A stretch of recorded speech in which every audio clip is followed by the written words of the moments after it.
Thanks for tuning in, everyone. Let's see if today's bias serves you well.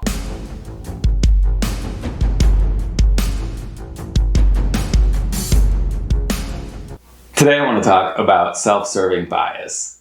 So generally speaking, and again, we have to talk generally here because there's exceptions to every rule in psychology, but typically our brains try to preserve our self-esteem most of the time.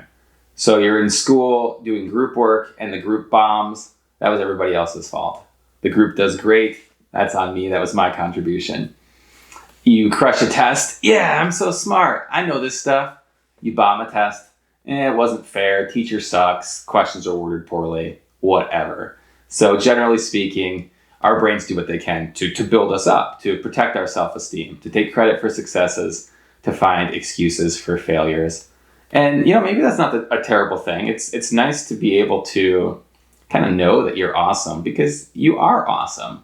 But I think there's some danger here as well if then we start judging and looking down on other people, or we don't have the same empathy for others because we're too busy thinking how great we are and we can never do anything wrong. So it's important to temper this with a little bit of a reality check where we recognize, hey, everybody else is out there doing the best they can as well. And my perception of myself and my perception of everybody else is probably a bit more distorted than I'd like to believe. So remain humble, remain open, always learning, always growing, always being kind to others. And I'm sure you'll be just fine, even in spite of this self-serving bias that we all have.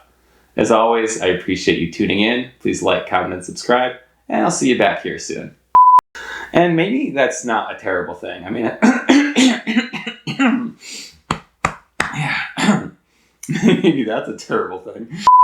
So you take a test and you're like,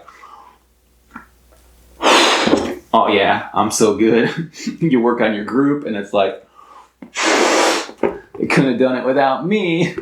You film a video on self-serving bias and you're like,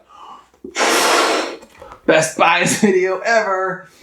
You can't come up with another example, but you don't blame yourself. You just, so good. And then reality hits.